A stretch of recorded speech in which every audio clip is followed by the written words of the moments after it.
Dr. Dan Fazio, who is going to share with us his health and wellness update for 2023, as it turns out. So Dr. Dan is the owner of e4e Health and Wellness. He's a physician who focuses on helping individuals identify threats to their health and make changes necessary to overcome those challenges. He is a wellness specialist, acupuncturist, teacher, a man dedicated to helping people overcome their health.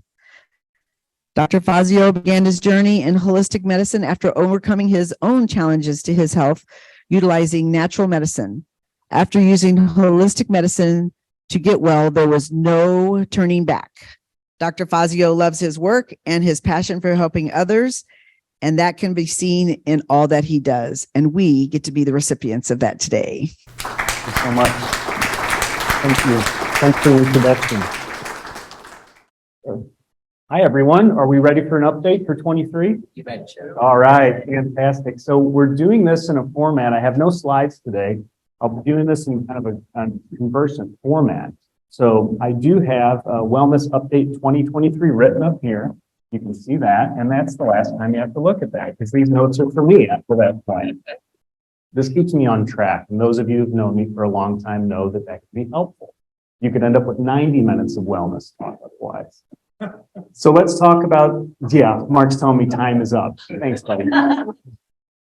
Let's talk about the key categories we're going to discuss today. We've got exercise, diet, mental health, sleep, and stress management. Those are our macro categories, and then we'll get granular in each of those respective areas. I'm going to start out by telling a story, though. At e4e Health and Wellness, I identified, through the help of my coach and mentor, that I needed to do a reboot on my practice. Over the past 2.5, almost 3 years, I recognized that I had lost sight of the wellness component within e4e Health and Wellness. My practice had become reflexive, helping individuals who were coming through the door with whatever problem they presented with, and that's on target. But what I missed was the wellness mindset. I was getting sucked into the fear component that has been driven by the pandemic and all the factors precipitating from that. So in my mental health reset and my wellness mindset reset, I have come up with some of these key categories. So let's dig in. First, with exercise. We know, any of us who are around and remember the 1980s into the 90s, cardio with everything. They said 45 minutes to 60 minutes of cardio at least 5 days a week. That's a whole lot of running around. That's a whole lot of treadmill time. That's a lot of exertion. I never did that much. Now what we understand, that thinking is out. What we understand now is strength training and actually stressing the body from an exercise standpoint gets us much farther along. You'll see this reflected commercially in the gyms that are available out there that provide 20-minute workouts, 30-minute workouts. It's high intensity work for a short period of time, 2 to 3 days a week. And then you fill in the remaining days of the week with gentle exercise, walking, stretching, yoga, Pilates, this sort of work. So what's out? Hours of cardio per week. What's in? Strength training. When we stress the body responds. Hormonally, we produce growth hormone. And there's something known as the entourage effect. This is used to describe a few different things in medicine. But the entourage effect concept is rarely does one factor stand alone. Most of the time, when a factor is looked at, like growth hormone, in the name we think, oh, that's responsible for growth. But what it drags along with it is function in other areas of the endocrine system. And so by boosting growth hormone, you experience benefits in terms of how your body secretes cortisol. Cortisol is our anti-inflammatory hormone. It's a miracle. If you hear advertisements for anti-cortisol supplements or drugs, you would think, oh, it just causes weight. But in actuality, cortisol imbalance causes problems. Cortisol is an absolute miracle and necessity. So boost your growth hormone, watch cortisol through an entourage effect, become more balanced. So exercise. What's out? Hours of cardio a week. What's in? Strength training. And this is at any age. Work with a trainer who can put together a program specific for you. This is crucially important. Even with all that I've studied in the body, when I decided to get more involved in an exercise regimen, I went to a personal trainer and let them construct that for me. And it's been so helpful. Okay, second thing, diet. We heard for a long time about the food pyramid. That's been out for a while, but there's some residue that still hangs around. They talked about 7 to 11 servings of grains a day. I shudder at the thought. And the concept there was also to be eating throughout the day, that more regular eating intervals stabilize blood sugar.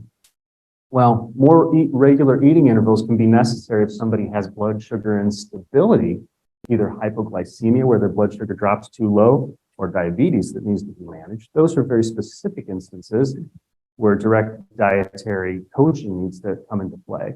But 3 to 5 meals a day is actually counterproductive to the body's natural balance. We're hearing more now about intermittent fasting, the concept that having fed states during the day, where the body is busy digesting and assimilating nutrients, can be separated from other portions of the day where the body's able to experience cellular rejuvenation, work on factors that need to be repaired in the body, and help to assimilate what was taken in during the fed state. So the concept there is, and a good way to start intermittent fasting, is to actually look at doing a ratio, something like a 2 to 5 ratio. So out of 7 days in the week, 5 days a week, eat a normal meal schedule, 3 meals a day. It's a good way to start. And then 2 days a week, you can actually go into an intermittent fasting state where out of a 24-hour period, you keep your eating within a 6-hour window. So a good way to do this is to just extend your fast from overnight into your first meal beginning at 12 or 1 p.m. If you eat your first meal at 1, look at that 6-hour window. You want to be done with dinner by 7 that night. And that's quite doable. If I say don't eat for 18 hours, that sounds scary. But if I say start eating at 1 p.m. and just make sure you're finished up by 7, that's much more doable. And doing that 2 days a week is a great way to get into intermittent fasting. Many patients who've tried that then expand that and will do intermittent fasting for a greater portion of the week, sometimes flipping that ratio, eating in that 6-hour window for 5 days a week, and then falling back to natural 3 meals a day for 2 days a week. So, does that make sense to everyone? Intermittent fasting. Our next category is mental health. I don't have to spend much time on this because I know this group is all about support. Don't fly alone and get that support. But what is out is fake it till you make it. We know that the level of stress that we've endured for the last few years makes it such that we're not about faking it till we make it. We're about social connection. Don't fly alone and reach out for the help that you need. Get quiet, get centered, and get the support that you need. Easy does it. When my daughter was 2 years old, someone gave her a bobblehead doll. And when you push down on the top of it, it said, "Don't stress, take it easy." And she would carry this around and whack the top of it all day. And you can imagine, she was 2. e4e Health and Wellness was 2.5 years old. I needed to hear that all day, every day. Don't stress, take it easy. It still plays in my mind. Get the social support you need. Groups like Experts for Entrepreneurs, fantastic. Not only do we have that social support here, but we also have professional business support for the solo entrepreneur. Okay, out of mental health into sleep. What's out is preparing the bedroom environment as the sole intervention. It's important. It's really important. But if you were to eat blueberries all day as your health regimen and then be extremely stressed out, I would say concentrate less on the blueberries and work on the stress. In this case, with sleep, bedroom or sleep hygiene is important. But let's talk about the other supportive factors. What's in is looking at sleep in a holistic fashion. Think about what you do during the day. So stimulant usage is the first thing that comes to mind. And caffeine is the first one we need to talk about because it's something many of us, almost all of us, come into contact with. The body can metabolize caffeine if it's taken in at a reasonable quantity. Oftentimes on the health intake that I use, folks will mark down 2 or 3. I will say, is that cups of coffee? And I've had people return with, no, that's pots throughout the day. No. It's happened way more than once. When we consider caffeine usage, there is a healthy consumption pattern, but most of it involves having your caffeine consumption end by 11 to 12 noon. Too late in the day, consuming caffeine actually stokes our adrenal glands, which are the glands that secrete two different types of adrenaline. And so that's the mechanism by which caffeine actually gives us that energetic boost. I often describe it as borrowing. You're literally borrowing from the energy that you would have had later in your day, and you're shunting that to the front end of the day. That's acceptable sometimes. Just know what you're doing. You're actually doing a bit of deficit spending. By the end of your day, you'll feel like you need an extra bump again because you started the day with that stimulation. So again, I'm not telling everybody they have to quit caffeine immediately, although periodically it's a good idea to do a detox and have that last at least a few weeks. With respect to stimulant usage and sleep, it's amazing how many times I've worked with patients who are having trouble sleeping. We change patterns around stimulant consumption and see things improve drastically. One of the other factors I want to talk about with respect to sleep is actually cerebral engagement. That is what I call it. That sounds really heady. What I'm really talking about is how your brain is interacting with technology. And we've heard about the importance of watching how much blue light enters our eyes late in the day. Has everybody heard that? The concept there is there are certain wavelengths of light that are excitatory to our nervous system. Having these factors lessen throughout the day and having a buffer zone, ideally of 2.5 to 3 hours before your head hits the pillow, where your usage of technology drastically decreases, will be helpful because you're not getting that cerebral excitatory factor. Can we see how me being on my device immediately before bed and then going into my sleep environment, which is perfect in terms of its temperature. I might even have aromatherapy in there, lavender, sandalwood, that sort of thing, block out all the light. If I have all that right, but I've just come from a space where I'm getting stimulated, neurostimulation from screens, I can still be counting sheep for hours because the brain can really be activated. So think of sleep holistically. Stimulant usage, watch out how much you're taking in, try to end it by noon. And the other factor that falls under stimulant usage are pharmacological drugs that are actually stimulants. And there's a pretty long list of these things. Some of them are directly identified as stimulants, drugs that are used to treat attention deficit disorder and so forth. Those are actual amphetamine compounds. But then there are other factors like steroids that are commonly prescribed that can be energizing to the body. And so watch those factors also and keep an eye on that in terms of sleep hygiene. The next category is stress management. So what's out is pharmacological means as the main way of managing stress. Now, please know that if somebody needs an antidepressant or what's categorized as an anxiolytic drug, a drug that actually drops anxiety levels, if they need that in order to feel safe, to feel balanced and be able to function, that is perfectly acceptable. But to take that as the sole means to control that stress and neglect the other factors, many of the factors that we've touched on today, it falls short substantially. And some of those drugs are very difficult to stop taking, particularly the anti-anxiety drugs. Those are very difficult to stop. If it ends in pain, like any benzodiazepine class of drug, is very difficult to titrate off of. So when we think of stress management, if it's necessary to have pharmacological support, absolutely do that, but also bring in integration of daily regimen of exercise. We've talked about it. We know what type, right? Strength training, meditation, prayer, and social connection. I've talked about it so much up here that it's almost part of every presentation I do. There's a reason for that. It should be part of every day. Track and adjust your stimulant usage. We talked about that as it relates to sleep, but this also plays a pretty major role in terms of the stress we feel in our bodies. It's very often that I'm working on a patient. In my work as a chiropractic physician, I have my hands on muscles, and I can feel when some of these muscles are so taut, they almost feel like bone. And at that time, I'll say, how much caffeine do you have in the course of the day? And I feel a big tighten. Oh no, we found out. The litmus test. The next component is work on improving relationships and communication. Make changes in those areas. We've all experienced it in our lives, important relationships, be it work, our relationships, our significant other, family members, children, where we have work that we need to do, but it's easy to put it off because it's hard work. Make that a priority.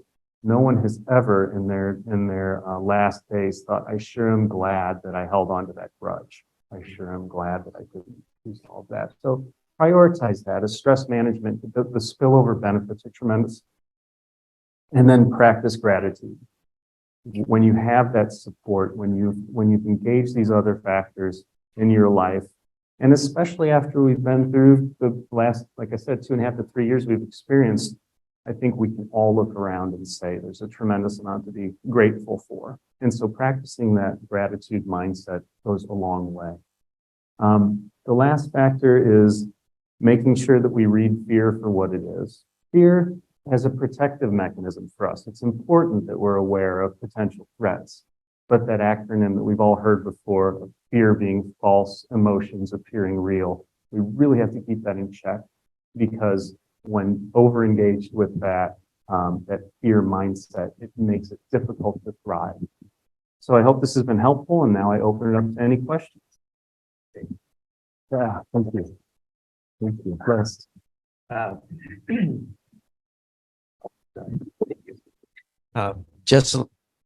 Just last night, Dawn and I were looking at eating habits. Yes. And one of the things that they said was the timing really should be shifted from the evening meal to being the big one to the breakfast meal. So it's big breakfast, modest lunch, and very little in the evening. What you just got done talking about was a little bit different from that. And there's so many people out there, so many experts out there who are saying this is the way you should do it. It's harder than hell to figure out what really is right. Yeah. I don't know what your feeling is about what we just read last night, but I just wanted to get your opinion. I thank you so much for asking that. And I have an answer for this because the question has come up before. So what's being recommended there is to have your body working less on digestion, the physical and chemical processes that need to happen for breakdown of food, having the body have less of that work to do towards the end of the day. There's actually a lot in common between the two approaches of bigger breakfast, smaller lunch, and grazing for dinner, and the intermittent fasting approach that I recommended. Here's the commonality. What you're shifting around is the timing, but the same factor takes place in the method that you're describing, having heard about, and I've heard the same thing. You're actually beginning the deeper fasting state earlier in your body's sleep regimen. So if you've eaten a very small dinner and finished it early enough, food hangs out in the stomach for about 2 hours. After that, it's assimilation time. Further breakdown happens, but that couple of hours buffers things. So you go into a fasting state let's say 3 hours after your last meal.